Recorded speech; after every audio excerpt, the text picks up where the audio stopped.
Olá, você que nos acompanha aqui pelo Notícias Agrícolas, eu sou Letícia Guimarães e a gente começa agora uma entrevista, praticamente uma live, né, uma entrevista um pouco mais extensa, para a gente tratar sobre influenza aviária, então falar um pouquinho sobre as medidas preventivas que o Brasil vem tomando, lembrando que o Brasil até o momento não registra casos da doença, falar um pouco sobre a propagação da influenza aviária em países da América do Sul e também tratar um pouco sobre questões mercadológicas. Então, quando se suspende exportações de produtos avícolas em caso de detecção de casos de gripe aviária, quando não é necessário, como que funcionam então essas medidas preventivas e medidas também em relação ao mercado. Lembrando que o Brasil participa aí de 1/3 das exportações globais de carne de frango. E quem está aqui hoje, então, para trocar ideias conosco, e você fique à vontade para mandar as suas perguntas, porque são dois especialistas de peso. Vamos lá. É o professor Ariel Mendes, que é presidente da FACTA, a Fundação de Apoio à Ciência e Tecnologias Avícolas, e o Dr. Jorge Chacon, que é gerente de serviços veterinários para o Brasil, da Unidade de Negócios para Aves da Seva Saúde Animal. Sejam muito bem-vindos aqui com a gente e já agradeço a participação dos dois. Bom dia, Letícia. Obrigado pelo convite. Muito bom dia, obrigado, Letícia, pela oportunidade. Queria começar, então, até contextualizando para quem está nos assistindo, né? A gente vê aqui na América do Sul que houve uma propagação relativamente rápida da influenza aviária, algo que não se via, que a gente via muito mais restrito a países do hemisfério norte, né, professor e doutor? Que são países de clima mais frio e principalmente nas épocas de inverno. Agora a gente vê aqui na América do Sul, temos 8 países com casos registrados de influenza aviária, 6 deles que fazem fronteira aqui com o Brasil. Nesses 8 países, né, aqui da América do Sul que estão constando casos de gripe aviária, a gente vê casos tanto em aves silvestres, aves de granjas comerciais e até em mamíferos. No caso do Peru, por exemplo, que tem registrado casos em leões marinhos. Então, eu gostaria de perguntar primeiro para o Dr. Jorge Chacon. Doutor, como que o vírus tomou essa proporção e essa resistência, não sei se a gente pode chamar dessa maneira, de conseguir permanecer aqui em países da América do Sul, que são países de temperaturas mais quentes e que a gente não vê esses casos? Sim, de acordo aos trabalhos publicados, relatados dos colegas cientistas da Europa, eles têm mostrado algumas mudanças, tanto na parte genética do vírus, quanto no comportamento das aves potenciais disseminadores deste vírus, né? Primeiramente, o vírus está contaminando agora, né, já há um tempo atrás na Europa, aves que têm um comportamento de comunidade, né, aves que fazem a parte de reprodução em grandes grupos, milhares de aves que se juntam em uma área específica, né? Então, desta forma, temos mais aves sendo contaminadas e disseminando o vírus para outras regiões.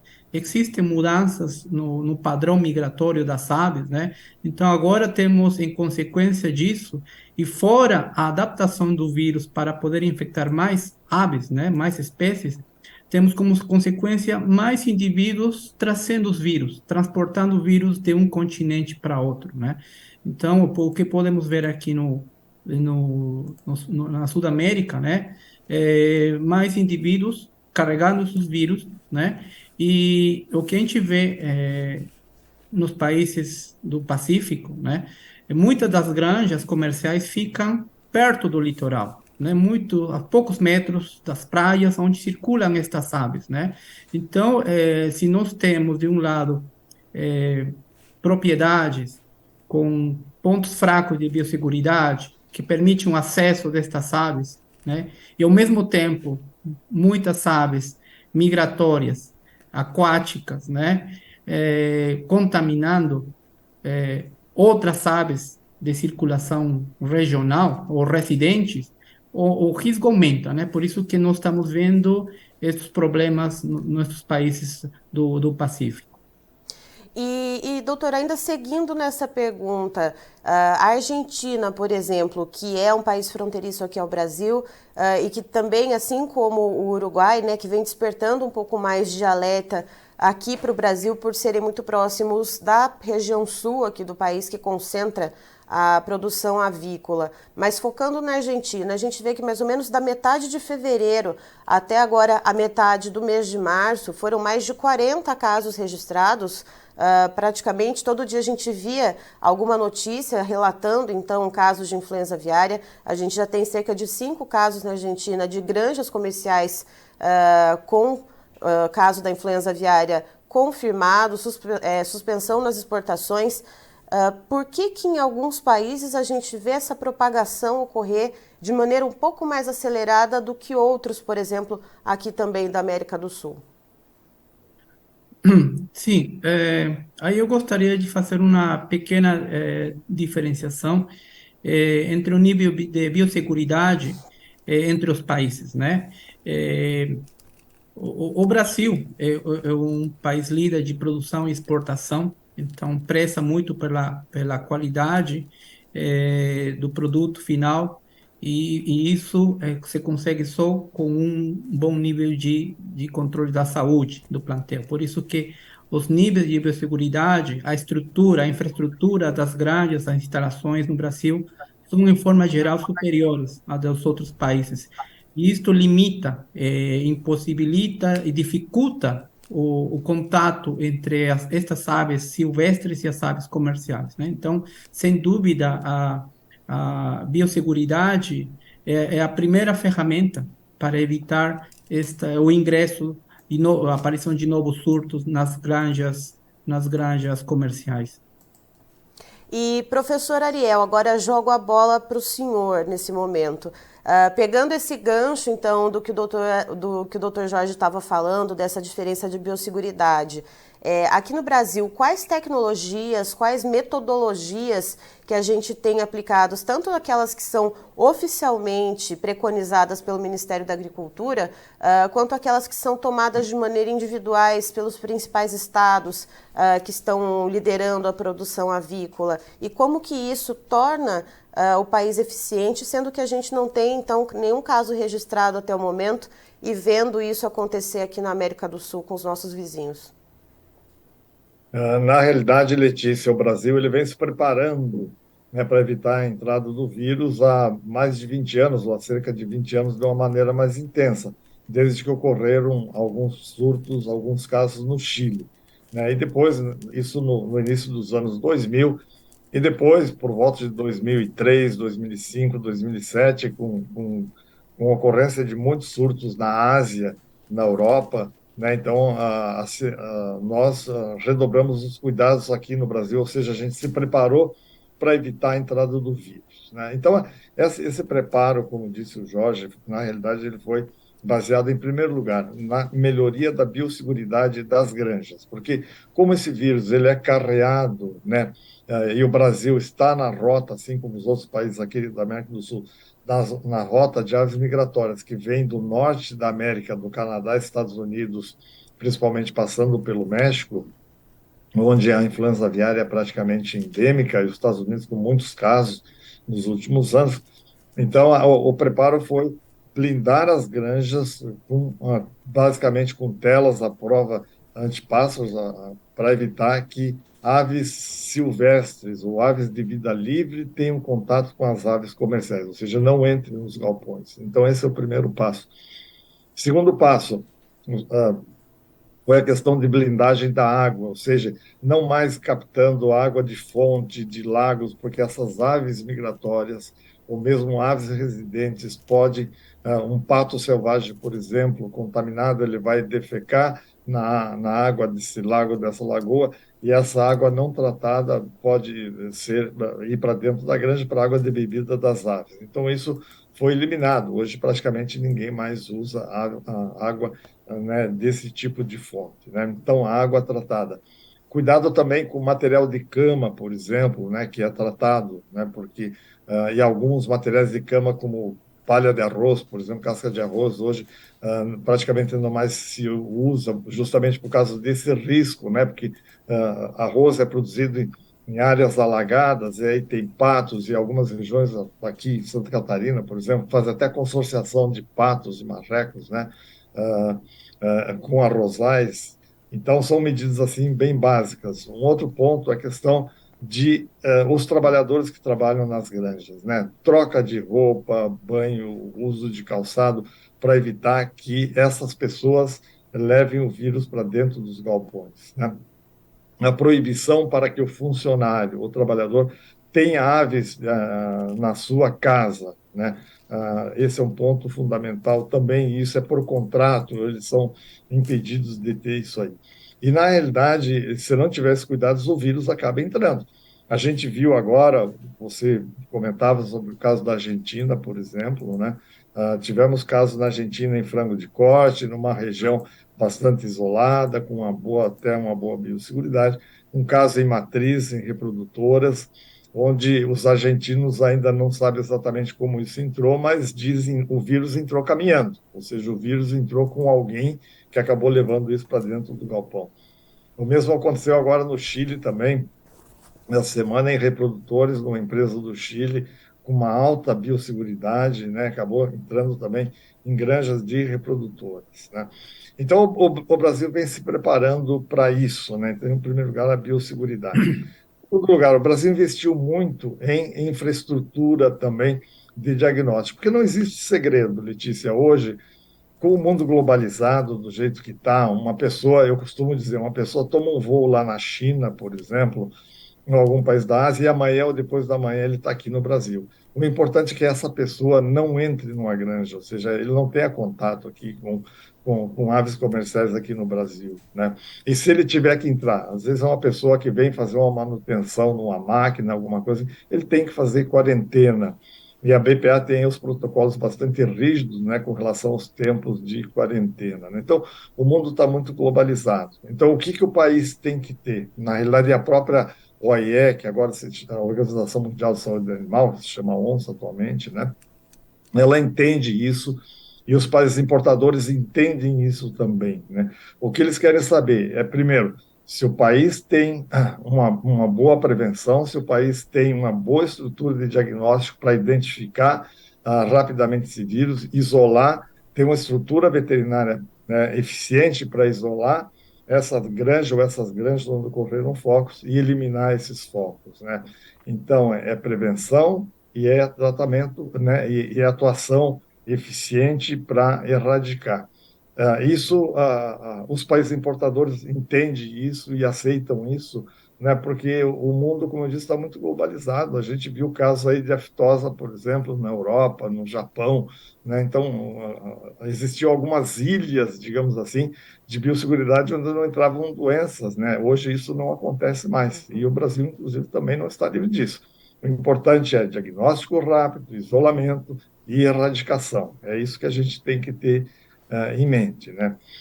Com relação à questão dos estados que você falou e tal, na realidade os estados estão fazendo aí o dever de casa, né? Nós estamos discutindo muito até o day after, o que fazer depois da entrada do vírus. Eu acho que a gente fez muito com relação à prevenção.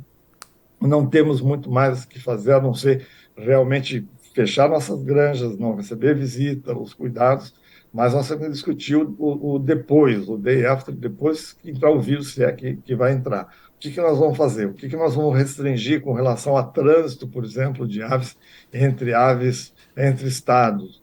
Como é que nós vamos fazer o transporte, por exemplo, de esterco de galinhas de postura, que é uma coisa também que circula bastante por aí, né? Então, são coisas assim que a gente está discutindo, os estados estão discutindo, a questão de restrição de feiras com a presença de aves, né? Então, são medidas básicas, assim, para, nesse momento, dificultar a entrada do vírus, ou se entrar, dificultar a circulação desse vírus aqui no Brasil, aqui no nosso país, né? O Ministério da Agricultura é o órgão central, recomenda, mas o órgão executor é a Secretaria da Agricultura, por meio da agência de defesa ou da própria secretaria daqueles estados que não têm agência de defesa. tem autonomia para adotar algumas medidas, não todas, né? Porque tem coisas, por exemplo, que o Ministério da Agricultura é que tem o poder de decisão, mas os estados estão fazendo sua parte e tem que fazer mesmo, na realidade, né? E a gente tem comentado muito que os 3 estados do Sul, por exemplo, têm que estar muito preocupados pela proximidade geográfica com os países aí afetados. O Mato Grosso do Sul também pela fronteira grande que a gente tem com a Bolívia. São Paulo tem que estar muito preocupado, São Paulo, porque toda a genética praticamente está aqui no estado de São Paulo, né? Então a gente tem que estar preocupado aqui em São Paulo. Essa genética está compartimentada, depois a gente pode falar um pouquinho sobre a questão de compartimento, de zonificação, de região. E professor Ariel, até pegando uma informação que o Dr. Jorge tinha trazido da questão de diferenças, né, entre os países, uma questão em relação à localização de granjas comerciais. Aqui no Brasil a gente tem legislações que obriguem então essas granjas a serem construídas longe então de rotas migratórias ou de áreas costeiras ou de proximidade com lagoas, áreas de pousio de aves migratórias. Existe aqui no Brasil esse tipo de legislação ou é, por exemplo, um entendimento, já que a gente tem, por exemplo, praticamente 99% da avicultura de corte aqui no Brasil integrada, isso é um entendimento das agroindústrias e cooperativas fazer essa, né, ajudar a manter essas granjas fora dessas áreas, ou é algo que já vem de cima, vem do Ministério? Não, na realidade não existe uma legislação. O que existe, alguns estados, por exemplo, têm alguma legislação mais restritiva com relação a aves de fundo de quintal, o frango tipo caipira, ou galinha tipo caipira, para não criar isso no entorno das granjas comerciais, né? Então, por exemplo, só para você, pegando um exemplo agora da suinocultura, né? Uma empresa, a Grosseries Peak, acaba de inaugurar uma granja lá no Paraná, na região de Paranavaí, e a prefeitura municipal, né, lá do município onde está localizada a granja, baixou uma legislação impedindo que haja criação de suínos num raio de 10 quilômetros, né? É uma coisa que a gente vem pedindo há muito tempo para o Ministério da Cultura para fazer alguma coisa semelhante aqui no Brasil com relação a aves, por exemplo, né? Não permitir a criação de aves caipiras ou de fundo de quintal num raio aí de alguns quilômetros de uma granja de reprodutoras ou de uma granja de avós, né? Mas aí é complicado isso, a gente tentou várias vezes, a legislação brasileira, as pessoas têm o direito de fazer o que querem na sua propriedade e tal, o assunto é bem complicado, não é fácil realmente de responder. É lógico que as empresas, né, têm evitado isso, né? A gente tem regiões aí de alta densidade de aves, como, por exemplo, o sudoeste do Paraná, o oeste de Santa Catarina, a região da Serra do Rio Grande do Sul, né? São Paulo aqui, na questão de postura comercial, a região de Bastos, temos um outro polo grande de avicultura de postura no Espírito Santo, em Minas Gerais, no próprio Rio Grande do Sul, mas a gente não tem muito essa. Então, as empresas têm procurado fazer investimento em granjas novas, em ampliações, e em locais mais isolados, né? Então, isso é uma realidade que as empresas têm procurado seguir, justamente para se prevenir disso. E, evidentemente, não fazer granjas próximo de áreas de pousio onde chegam essas aves migratórias, né? Ou na rota dessas aves migratórias. Inclusive, agora houve aí uma quebra de paradigma, né? A gente sempre achava, ou sempre falava que a Cordilheira dos Andes nos protegiam, assim como a Amazônia e tal, e agora a gente viu que isso, na realidade, não é tão verdade assim. É um pouco aquela também questão da mudança do comportamento do vírus e das aves que o Jorge abordou no início. Doutor Jorge, passando a bola para o senhor nesse momento, pensando, né, nisso também da mudança do comportamento do vírus, a questão do contágio com mamíferos, a gente trouxe o Luizinho Caron, que é da Embrapa Suínos e Aves, ele falou um pouquinho sobre isso com a gente, a respeito de como se dá essa contaminação. Também trouxemos alguns documentos da Organização Mundial para a Saúde Animal, de que, por exemplo, os mamíferos marinhos, né, que acabam ali caçando aves migratórias, aves costeiras, aquelas aves que estão ali, né, doentes, estão um pouco mais fracas, estão mais suscetíveis a serem predadas por esses mamíferos, e aí acontece esse contágio. A gente deve se preocupar, doutor, com outras formas de contágio, com outros mamíferos que não sejam necessariamente mamíferos costeiros, que possam se contaminar com a influenza aviária e disseminar, por sua vez, o vírus? Sim, bom, já está comprovado, né, a possibilidade dos mamíferos aquáticos e terrestres se infectarem com este vírus H5N1, né? E, sim, é preocupante, porque agora temos mais espécies suscetíveis a se infectar, que estão se contaminando e podem contaminar uns novos indivíduos, novas espécies, né? Então, se nós temos um maior número de indivíduos e espécies infectadas carregando o vírus, o risco que isso chegue ao humano aumenta, né?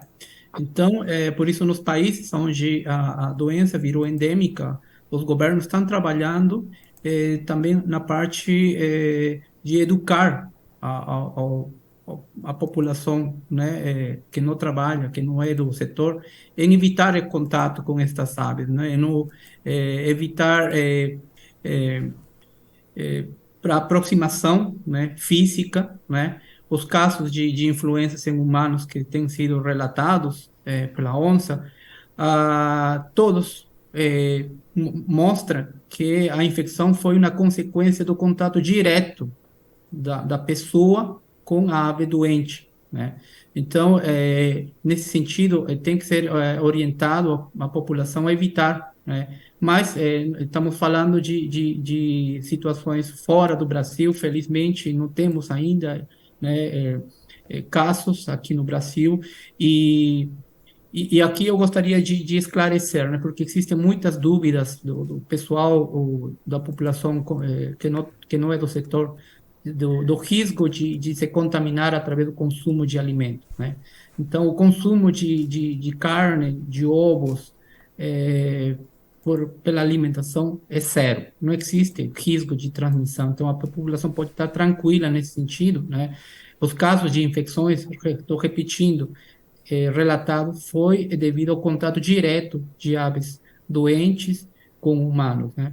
Então, nos países onde a infecção ou vírus está endêmico, os governos estão trabalhando justamente para monitorar novas espécies que estão entrando em contato, né? A maioria são aves ou espécies carnívoras que justamente, como você diz, estão consumindo estas aves doentes, né? E dessa forma estão se contaminando. Então, sim, faz parte, né, da situação nos países que estão convivendo com o vírus, monitorar e ver que espécies podem ser potenciais fontes de contaminação e transmissão dos vírus.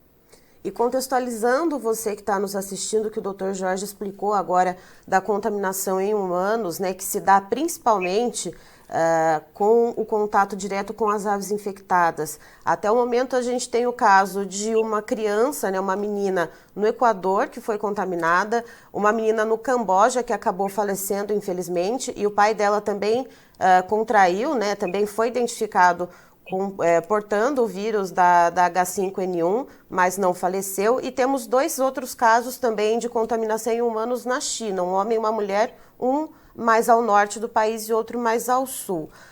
Doutor, pensando nessa questão, né, dessa importância de se ressaltar que o consumo dos produtos avícolas, ele não transmite a doença, como que a gente pode conscientizar, então, essa questão de evitar o contato com aves? Porque se a gente está ali numa praia, por exemplo, isso é uma situação hipotética, eu vejo ali uma gaivota, por exemplo, está meio no chão ali, apresentando um comportamento um pouco esquisito. A gente consegue explicar para as pessoas para que não interaja ali com aquela ave. Mas e se eu tenho, por exemplo, um passarinho como um pet na minha casa e coloco, por exemplo, a gaiola dele ali para fora, no quintal um pouquinho, esse pet ele pode se contaminar e eu posso me contaminar com esse meu passarinho que é um animal de estimação? Bom,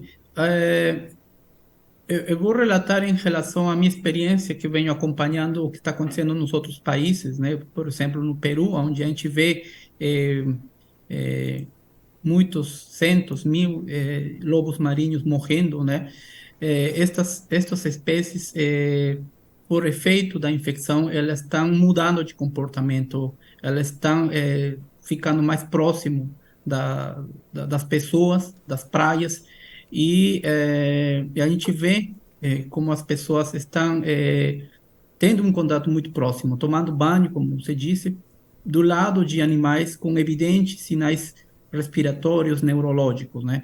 Então, a orientação é para que a população fique longe, né? Muitas vezes, já nos países vizinhos, tem se visto como as pessoas, na tentativa de auxiliar estas aves, tentam pegar, levar para as clínicas veterinárias. Este é um risco muito grande, né? Então, a educação tem que ser nesse sentido, de evitar esse contato, né? Agora, para que tenhamos infecção, tem que ter uma carga viral muito grande, né? Então, não é muito simples, porque eu fico perto, a poucos metros de um animal doente, não é que eu vou infectar, não é Uhum. isso, né? O contato tem que ser muito estreito. Os casos de que eu relatei, que for relatado, são casos de contato direto de pessoas que não são do agro, né? São criações não comerciais, aves de fundo de quintal. Então, temos pessoas que não conhecem os riscos, né? O que você comentou, crianças que não têm noção do perigo, né? Então, a orientação vai nesse sentido, né?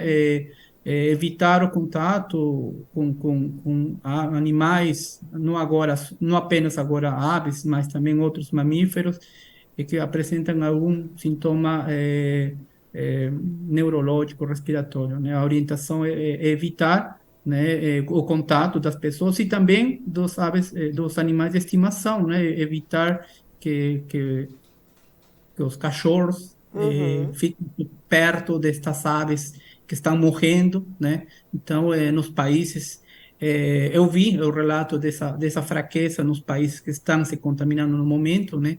De dificuldade para o retiro, eliminação destas carcaças, né?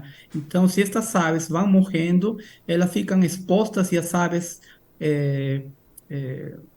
outras aves carnívoras, né, podem, ou aves que se alimentam de carcaças, podem estar se contaminando e levando o vírus para outras regiões, né? Então, é fundamental, nestes países, o trabalhar com a eliminação imediata destas espécies silvestres, né? E até a questão do contato dos humanos com as aves, né, doutor? O senhor comentou que não necessariamente, né, essa proximidade ela pode ou não fazer com que o humano se contamine, né, que tenha, que desenvolva a doença, mas ele pode transportar o vírus para outros lugares, como o professor Ariel comentou, né, na Argentina o vírus entrou andando, né, na granja. Sim, eu tenho relatos de empresas onde apareceu o surto, mesmo em períodos onde não havia nenhum tipo de visitas, né? O professor Ariel comentou muito bem que um dos passos, medidas chaves, é evitar as visitas de entrada de visitantes, né? E está acontecendo focos em granjas que não recebem visita, né? Então, o vírus está entrando por ave, por água, como o professor disse, e aí eu gostaria de destacar a educação para aquela pessoa que todos os dias entra no aviário, é o funcionário. Então, os responsáveis pelo plano de biosseguridade das unidades, das granjas, têm que reforçar, né, para os funcionários quais são os riscos, como que os vírus, as bactérias ingressam, né, a, como realizar a parte operacional, a limpeza, a troca de roupa, de sapatos, de forma consciente, né? Então, o funcionário tem que saber do risco que ele representa para a propriedade, né? Os colegas nos Estados Unidos têm relatado que as primeiras granjas que positivam para a influenza são aquelas que ficam perto das lagoas, não necessariamente são granjas que ficam em regiões de alta densidade.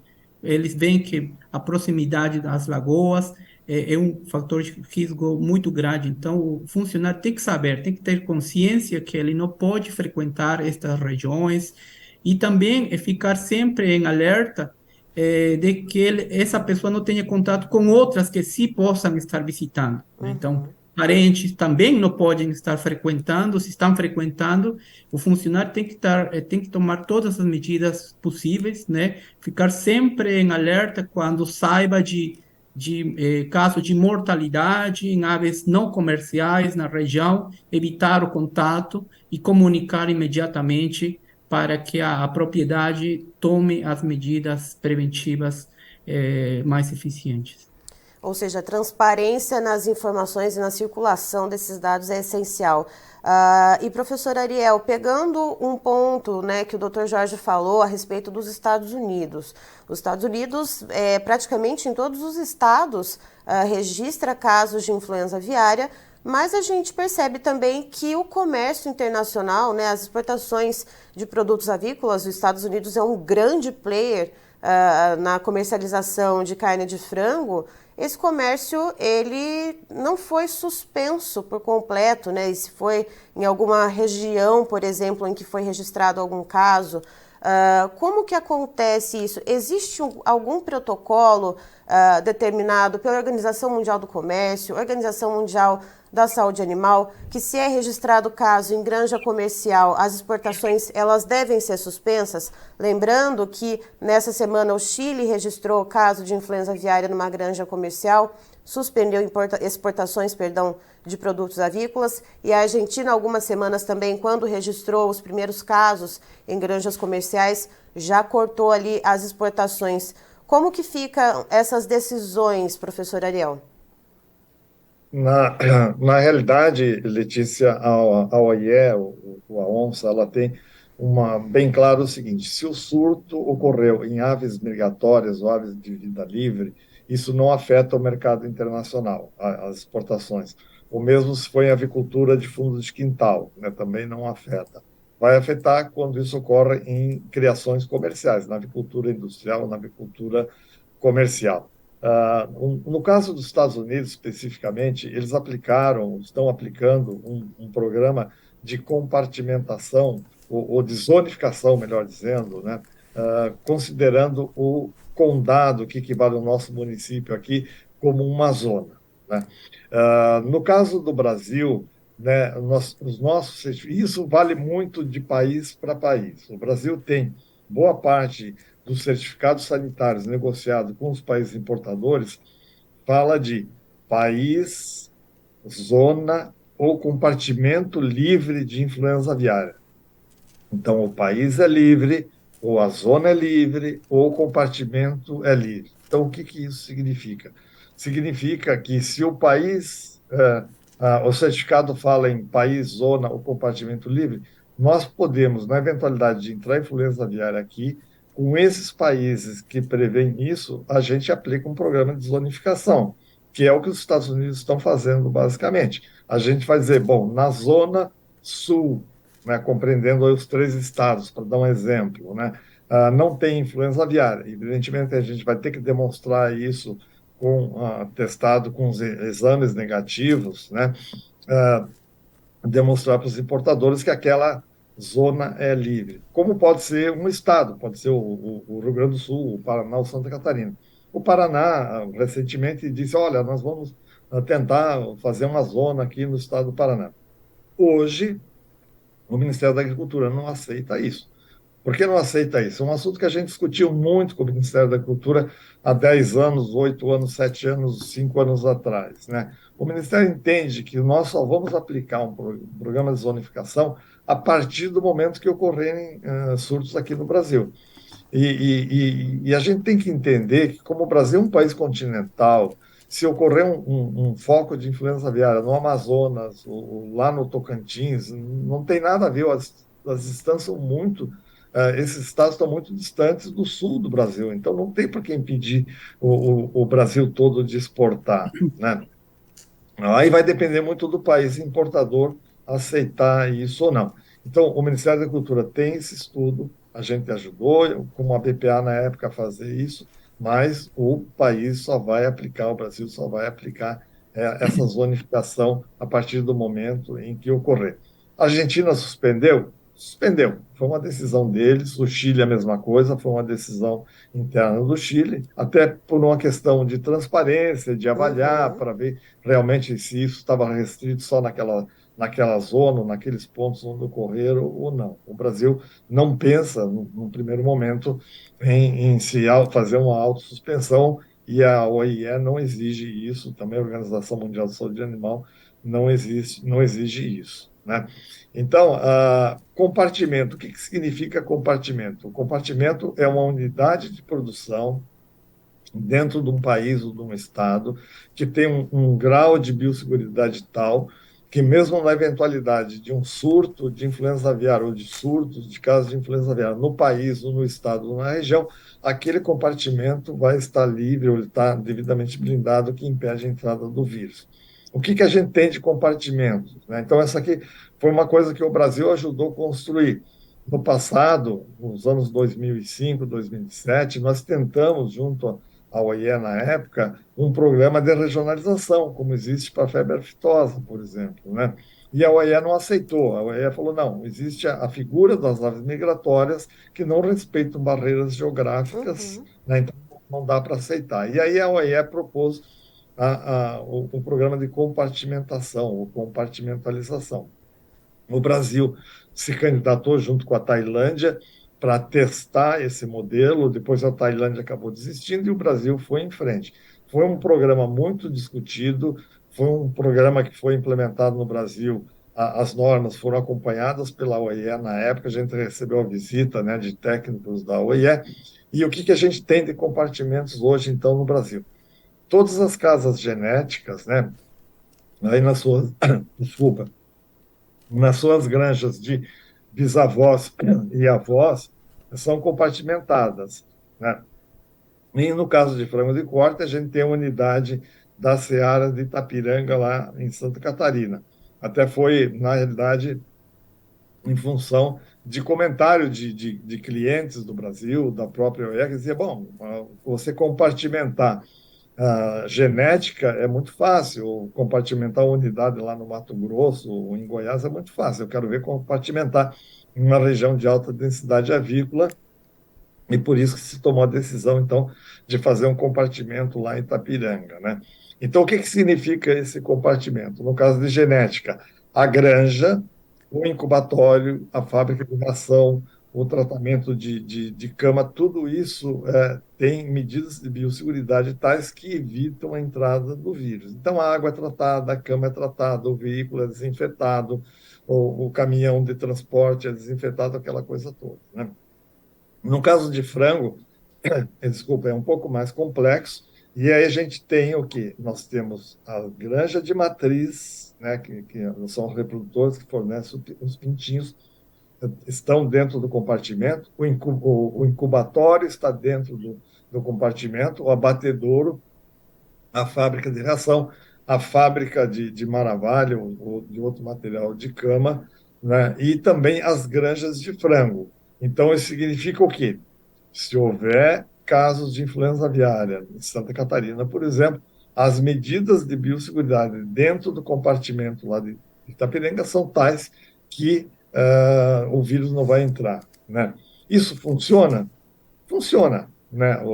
A gente teve casos, por exemplo, que não foi de compartimento, mas na Ásia, por exemplo, no auge da influenza aviária, na Tailândia, de empresas que tinham uma alta biosseguridade, né, com centenas de focos na região, nas imediações, e isso acabou não entrando, isso não entrou nas granjas dessa empresa.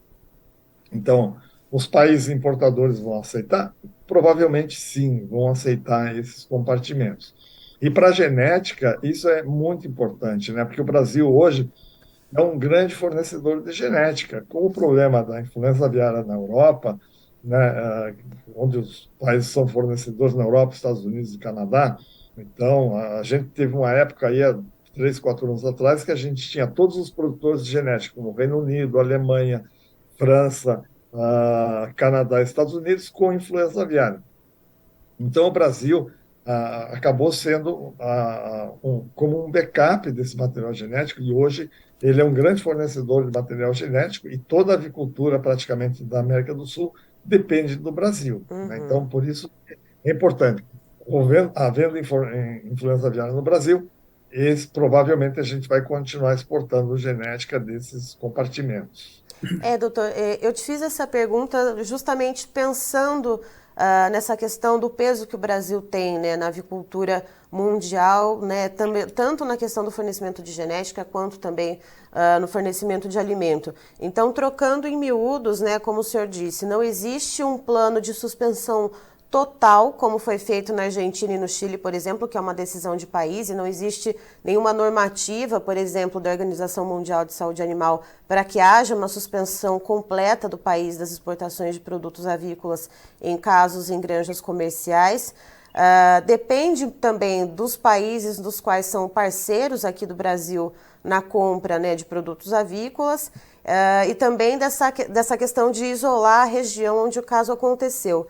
E aí eu queria perguntar para o senhor também a respeito disso, né, dessa questão de o Brasil não suspender, né, não pensar, né, se houver algum caso, em suspender totalmente as exportações de produtos avícolas.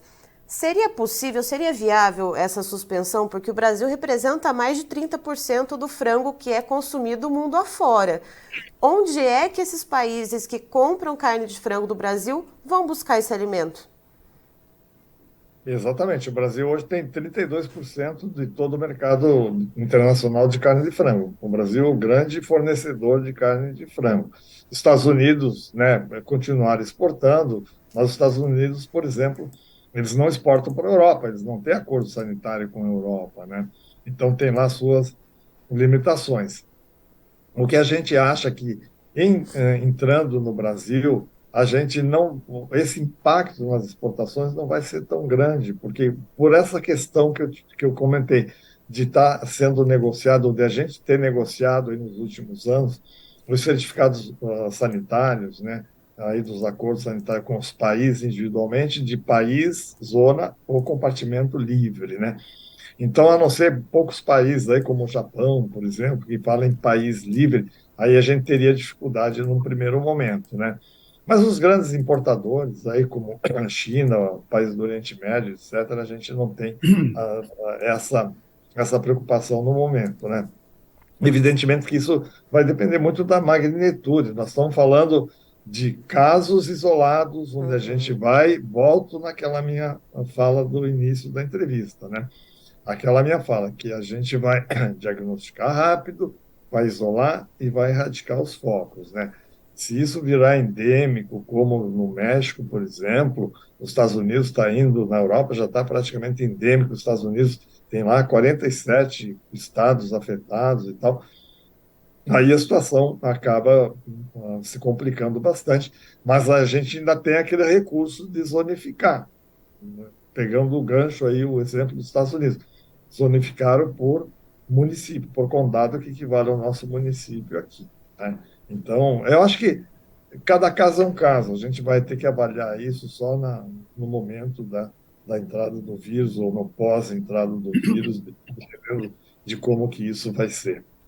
Agora, juntando, né, professor Ariel e doutor Jorge, eu ouvi de um especialista em alguma entrevista, agora de cabeça não vou lembrar quem foi que me disse isso, que a gente estava falando sobre vacina contra a influenza aviária. Inclusive temos uma notícia de que o próprio Instituto Butantan aqui no Brasil está desenvolvendo uma vacina contra a influenza aviária. E esse especialista ele havia me dito que pode ser até que o país não conte com casos de influenza aviária, mas decida vacinar, só que aplicando a vacina automaticamente, os mercados parceiros vão entender de que o país é considerado como uma área que a doença já é endêmica. Professor Ariel, isso procede? E, doutor Jorge, em que medida que essas vacinas são eficazes para um país do tamanho que é o Brasil? Jogo a bola para os dois agora. Bom, talvez a minha opinião seja um pouco diferente do Jorge, mas vamos lá, né? Hoje no Brasil, a gente trabalha com a possibilidade de não utilizar vacinas, tá? Então, por quê? Naquela história, vamos identificar, isolar e erradicar. Né? Então, a gente não cogita utilizar vacinas, assim como a Argentina, por enquanto, também não. A gente fez uma reunião, inclusive, a semana passada, na quinta-feira, com os países aqui da América do Sul, e a gente tem vários países já vacinando, a gente tem o Equador vacinando, a Bolívia já está vacinando, o Peru ainda não começou a vacinar, mas já tem 2 vacinas aprovadas, né, habilitadas no país, e mais 2 em avaliação. Ah, Uruguai, com apenas casos em aves migratórias e caso lá em galinha de fundo de quintal, em aves de fundo de quintal, decidiu vacinar. Né? É uma decisão do país. Eu imagino, eu acho que alguns países estão se precipitando, deveriam primeiro tentar utilizar, tentar erradicar para depois pensar em vacina. Como eu disse, o Brasil, tanto o setor privado como o próprio Ministério da Agricultura, não pensa em vacinar. É lógico, o Ministério da Agricultura está avaliando isso, né? E eu mesmo tenho dito para o pessoal do Ministério da Agricultura, tudo bem, hoje a gente não pensa em usar vacina, mas vocês, nós, né, setor privado e governo, precisamos saber que vacinas existem no mundo, quem fabrica essas vacinas, que tipo de vacinas estão sendo produzidas e tal, para se, no momento que a gente precise, ou se a gente vier a precisar, aí com um plano B, C ou D, sei lá, a gente pelo menos saber onde conseguir vacina, de quem importar e etc. Então, o Ministério está trabalhando com fazendo essa avaliação. E aí, Letícia, existe muito uma diferença de pensamento entre o setor, não só no Brasil, mas também principalmente nesses países que eu mencionei da América do Sul e outros países, entre o que pensa o setor de avicultura de corte de frango e o que pensa o setor de postura, principalmente no caso desses países onde são países exportadores de carne de frango, mas exportam muito pouco, quase não exportam ovos, né? Então o pessoal de ovos diz, bom, vamos usar vacina para a gente se precaver e para Uhum. evitar prejuízos, etc. E tal, né? O pessoal do frango já pensa diferente. Não, não vamos vacinar, vamos erradicar para a gente continuar exportando. Aí eles falam, vai perder a condição de exportar e tal. Hoje, realmente, seria isso. Mas os Estados Unidos, por exemplo, estão pensando em vacinar, a Europa está pensando em vacinar. Então, eu acredito, talvez, aí no médio prazo, né, se Estados Unidos e se Europa também vacinar, esse cenário muda. Esse cenário muda. Então, talvez vai passar a ser encarado como uma outra doença qualquer aí da agricultura, e mesmo vacinando, não vai ter esse impedimento aí, né, de exportar. Eu deixo para o Jorge, então, agora, Letícia, falar um pouquinho sobre as vacinas que existem no mercado, o tipo de vacina, se funciona, não funciona. A gente tem casos aí de países que vacinam, por exemplo, o México vacina, o Egito vacina, né, a Arábia Saudita. Então, a gente tem alguns países da Ásia que vacinam. Então, mas nem sempre a vacina funciona. E o Jorge pode falar um pouco sobre isso também. Vamos lá então, doutor Jorge. Era esse ponto, né, que eu queria chegar com o senhor. E como que. E também o operacional, né, para vacinar, assim, além da eficácia da vacina em si, como um fármaco, né, como uma medida de prevenir a doença, mas como que é o operacional? Porque a gente vai, se você vai num aviário, são ali milhares de aves numa granja.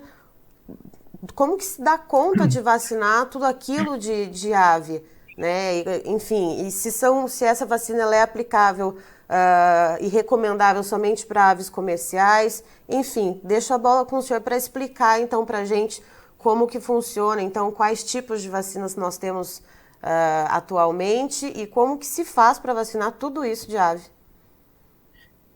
Sim, primeiramente, assim, eu concordo com as colocações do professor Ariel. É, no, em países livres como o Brasil, a gente deveria focar a grande parte da nossa energia, trabalho e na prevenção, evitar o ingresso através das monitorias, né? Eh, a vacina não é um produto milagroso. Não existe. um produto que vai resolver todos os nossos problemas. A vacinação é parte da biosseguridade, né? E não vai funcionar se as outras medidas não forem bem feitas, né? Por isso que a gente tem que concentrar nosso esforço nas medidas de prevenção, de evitar que o vírus ingresse nas nossas granjas, né? Agora, em relação às vacinas, né? eh, eu vou apenas fazer comentários, trazer informações da última reunião de especialistas, pesquisadores do mundo todo, se reuniram em Paris final do ano passado, e o foco da discussão era como evitar a, as barreiras contra a vacinação em países endêmicos, né? Muitos países tentaram o controle com erradicação, e eu acho que concordo que a medida, trabalhar na detecção imediata e eliminação total do vírus, tem que ser, concordo plenamente, tem que ser a primeira medida, né? Mas nos países onde já os governos não conseguiram fazer isto, eliminar o vírus, eles estão partindo para a vacinação, né? E aqui eu gostaria de destacar que poucas vezes os cientistas têm esse foco comercial, né? Hoje os cientistas especialistas na área de influenza, eles têm noção das dificuldades comerciais entre os países, né, que usam e não usam vacina, que estão infectados, não estão infectados, né? Eles são cientes dessa preocupação. Por isso que eles ficam trabalhando, avaliando, além do comportamento do vírus, das espécies suscetíveis, como essas vacinas funcionam, qual que seriam as vacinas ideais, né? E hoje no mercado, nos países que trabalham com vacinação, a gente tem dois tipos de vacinas: as vacinas inativadas e as vacinas vetorizadas. As duas 100% seguras, não representam nenhum risco para a ave, nenhum vírus de influenza vivo está sendo introduzido. Mas as vacinas vetorizadas, também chamadas de GIBA, né, elas apresentam uma grande vantagem frente às inativadas. É justamente a capacidade de diferenciar entre uma ave vacinada e uma ave infectada com o vírus de campo. Isto através de testes sorológicos. Ou seja, na prática, nas granjas que decidem pela vacinação nos países endêmicos, o proprietário da granja vai conseguir demonstrar, por métodos laboratoriais, que seu lote está protegido, respondeu na vacina, mas não teve contato com o vírus de campo, não está carregando o vírus. Desta forma, eles vão conseguir comercializar, movimentar seus produtos com total segurança, né? Então, é este aspecto da vacinação que os especialistas estão trabalhando. Eles estão trabalhando em detectar ferramentas e como implementar para que, de um lado, o granjeiro tenha proteção, consiga proteger seus lotes e não atrapalhar os programas de monitoria oficial, por exemplo, né? Essas vacinas DIVAS conseguem que a monitoria oficial, né? Os governos vão conseguir monitorar, e de fato é o que está acontecendo na Europa, né? Nos países que autorizaram a vacinação, né? Esta liberação veio junto com umas normativas, né? Uns procedimentos onde os países, os grandes que optam pela vacinação, vão ter que seguir as monitorias que vão demonstrar que o lote não representa um risco de espalhar o vírus para outras regiões, né? Então, são vacinas modernas, né, que se desenvolveram justamente também pensando em ter superar essa restrição, né? A gente entende muito bem, os cientistas entendem muito bem essas restrições comerciais, né? Porque os países importadores, como o professor Ariel comentou, eles não querem correr risco de que o vírus ingresse pelos produtos avícolas, né? Então, eu queria destacar isso, né, que temos esse tipo de ferramentas que estão sendo implementadas nos países endêmicos, onde não se conseguiu o controle da doença mediante a erradicação. E, doutor Jorge, como eu perguntei para o senhor, como que é o operacional para fazer a aplicação dessas vacinas? Lembrando daquilo que a gente já falou, né, tanto o senhor como o professor Ariel, né, da questão da quantidade de pessoas na granja, da questão de entrada, qual que é o efetivo contingente de pessoas, né, que são necessárias para conseguir fazer a aplicação dessas vacinas? Como que funciona ali, então, decidimos aplicar a vacina, então, vamos lá, quantas 1.000 doses são necessárias, por exemplo, numa granja de médio porte? Será que, né, se o senhor puder contextualizar isso para a gente, para ter uma ideia? Sim, justamente uma das conclusões deste grupo de especialistas que estavam discutindo sobre o uso de vacinas foi definido quais seriam os requerimentos da vacina ideal, né? E foi bem comentado, né, que, primeiramente, a vacina tem que ser de boa qualidade. Seja a tecnologia que ela for, tem que ser de boa qualidade. Então, cabe a cada usuário, a cada fornecedor desses produtos, demonstrar a eficiência e a qualidade, né? E outro aspecto importante para que a vacinação, a prevenção mediante a imunização funcione, é a aplicação, né? Então, hoje temos vacinas que são aplicadas apenas no primeiro dia da idade, outras durante a vida da ave, né? Então, de acordo, temos vários tipos de vacinas, cada uma tem as suas recomendações de idade e via de aplicação, né? Então, como disse, apenas um produto ou não vai garantir a resolução do problema, né? Ela tem que estar associada às medidas de biosseguridade, e quando se opte pela vacinação, a primeira coisa é selecionar um produto seguro, de qualidade, e, principalmente, conferir a boa aplicação da vacina, né? Então,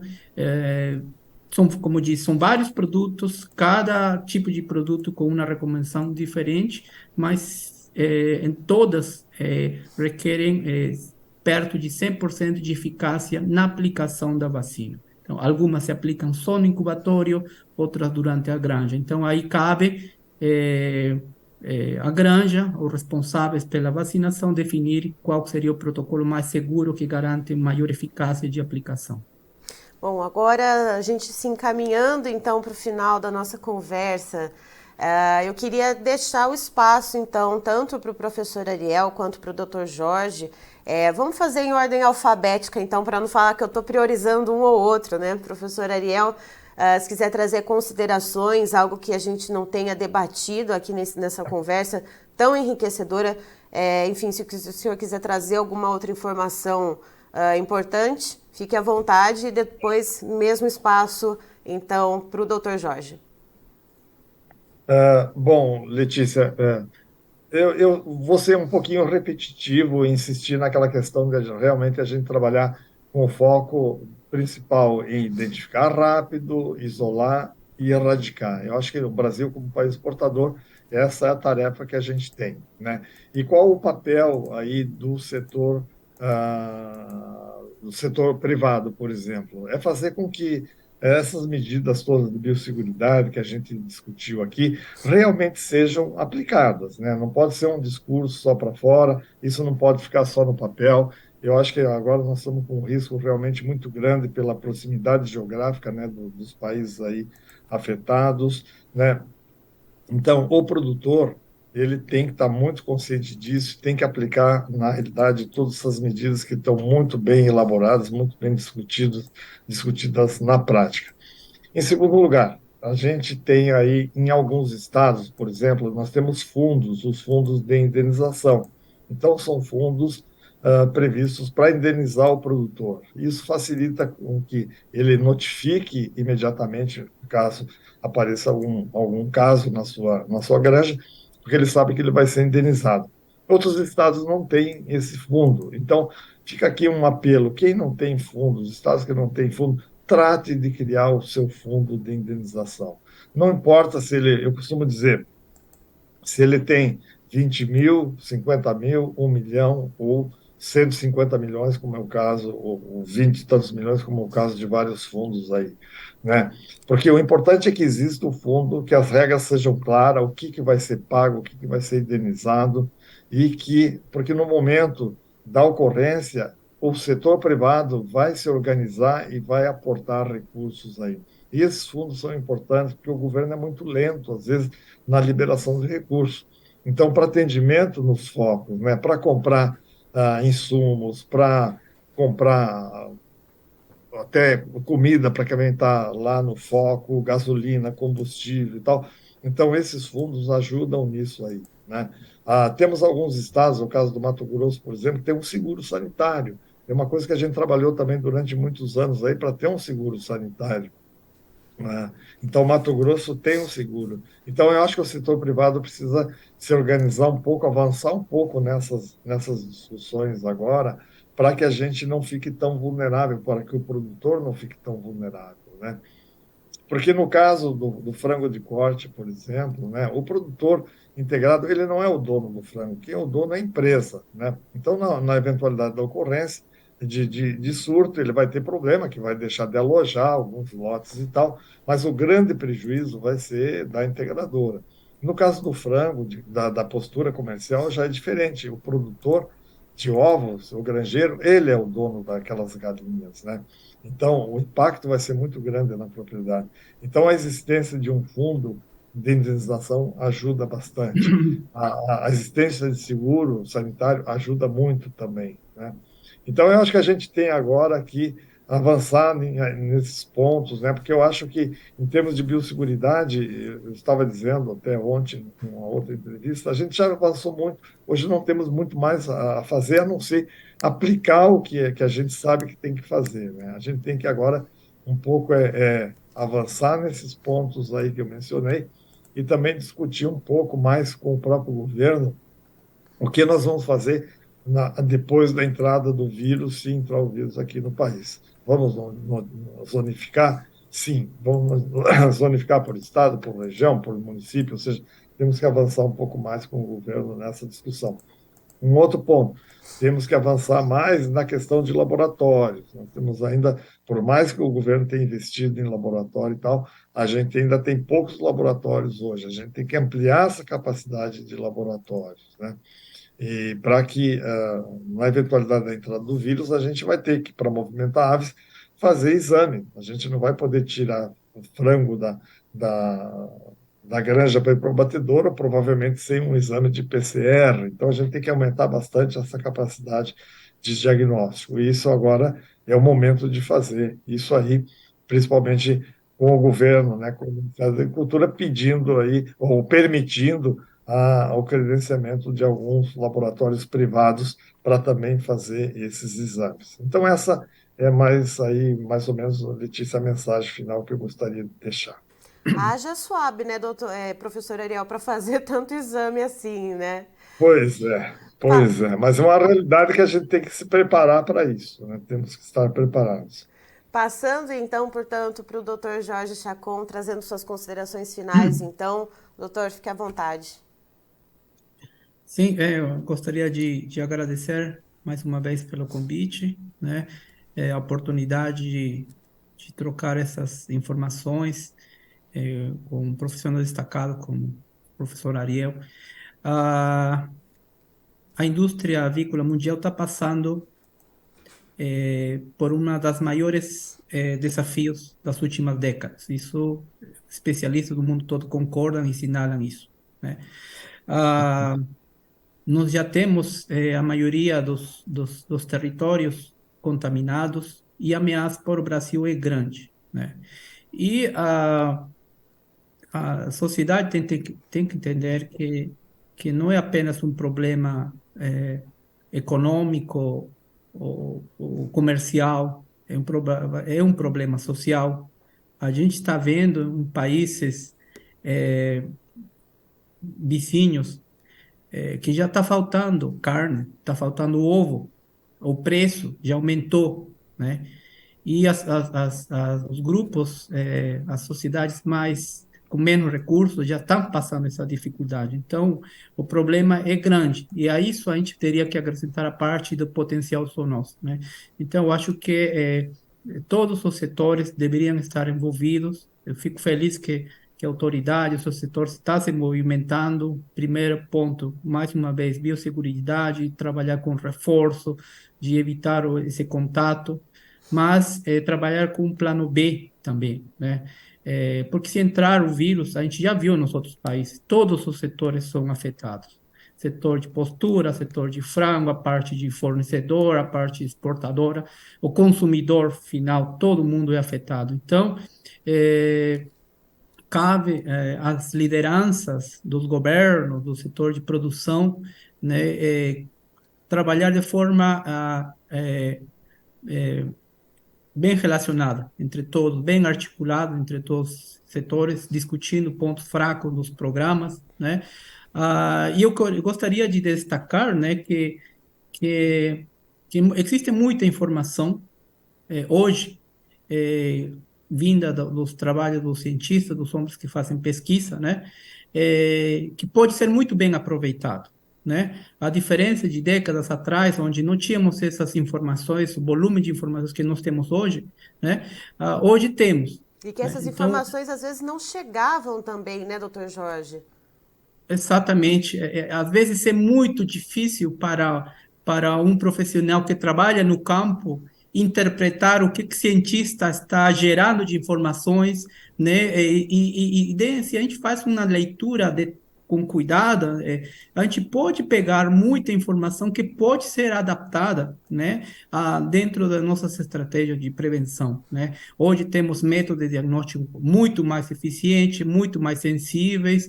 Hoje conseguimos monitorar melhor as mudanças nos padrões de migratório das aves, né? A gente já tem a esperança, no caso do Brasil, a gente já tem a experiência do que aconteceu na Ásia, na Europa, nos Estados Unidos. Então, todas essas informações têm que ser absorvidas pelas nossas lideranças, do governo, do setor produtivo, para poder aprimorar mais, né, nosso trabalho, primeiramente, direcionado à prevenção. Então, eu queria fazer esse comentário, né? Eu gosto de ser uma pessoa positiva, né? Eu sou realista, mas assim, eu acho que se todos os setores, acadêmico, produtivo, autoridades, juntarem as informações, eu acho que o trabalho vai ser muito mais eficiente. Certo, então eu gostaria de agradecer muito a presença, né, dos nossos dois convidados de hoje nessa conversa que foi tão elucidativa, tão produtiva. Que então estamos aqui com o professor Ariel Mendes, que é presidente da FACTA, que é a Fundação de Apoio à Ciência e Tecnologias Avícolas, e o Dr. Dr. Jorge Chacon, que é gerente de serviços veterinários para o Brasil da Unidade de Aves da Seva Saúde Animal. Gostaria muito de agradecê-los por compartilhar essa informação com a gente. A minha chefe de redação aqui, a Carla Mendes, ela sempre reforça que informação boa é informação compartilhada. Então, muito obrigada a vocês por trazerem essa sabedoria, esse know-how dos dois para nós aqui no Notícias Agrícolas e para que a gente consiga multiplicar isso para a nossa audiência toda.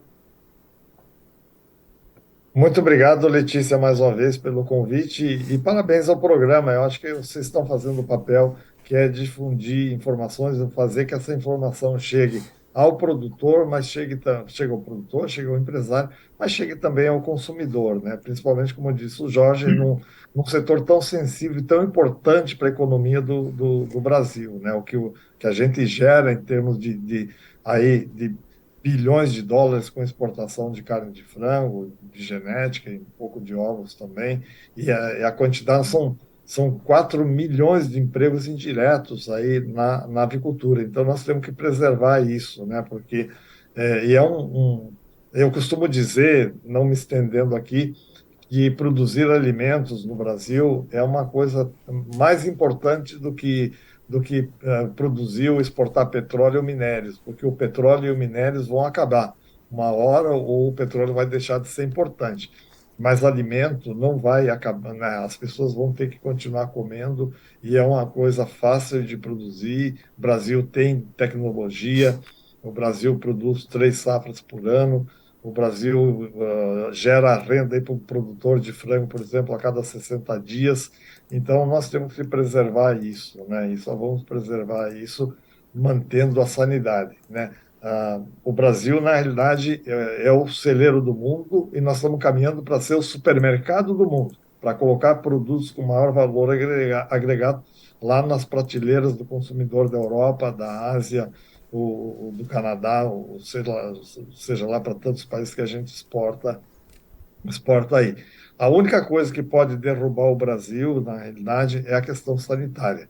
É peste suína africana, influenza aviária, no caso de aves, é febre aftosa, no caso de bovinos. Então, a gente tem que preservar esse patrimônio que a gente tem.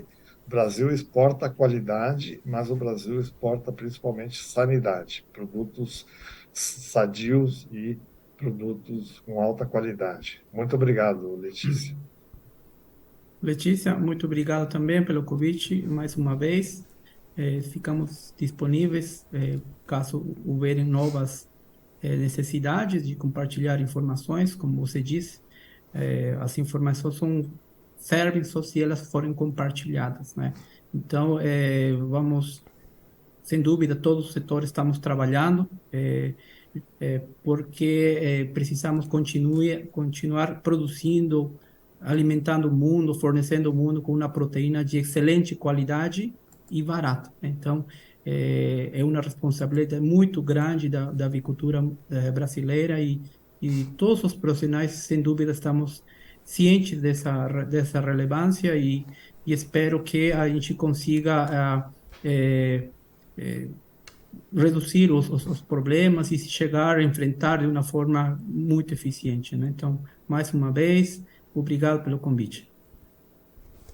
Tá, então encerramos essa nossa conversa, que foi muito produtiva, que trouxe muitas informações relevantes quando a gente fala da influenza aviária, essa doença que é tão devastadora que a gente está vendo chegar nos nossos países vizinhos aqui. Lembrando, na América do Sul, 8 países contam com surtos de influenza aviária, 6 deles fazem fronteira com o Brasil, mas o Brasil segue blindado, não tem nenhum caso, por enquanto, aqui no país dessa doença. Então, nessa conversa com o professor Ariel Mendes, que é presidente da FACTA, e com o Dr. Jorge Chacon, que é gerente de serviços veterinários da Seva Saúde Animal, voltado, então, para a questão de aves. A gente trouxe assuntos como vacinação, assuntos como suspensão de exportações em caso de detecção em granjas comerciais, assuntos como também o contágio não só em aves, mas também seres humanos, outros mamíferos, como, por exemplo, animais marinhos.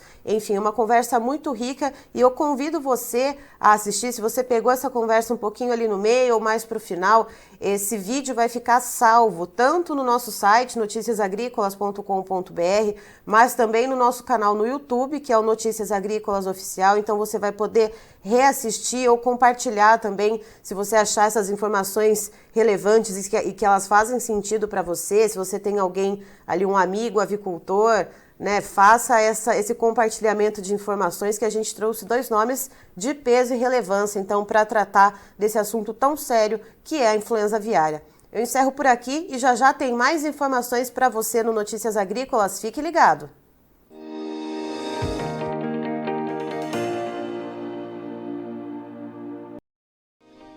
Se inscreva em nossas mídias sociais. No Facebook, Notícias Agrícolas. No Instagram, @Notícias Agrícolas. E em nosso Twitter, @Norteagri. E para não perder nenhum vídeo, não se esqueça de nos acompanhar no YouTube e na Twitch, Notícias Agrícolas Oficial.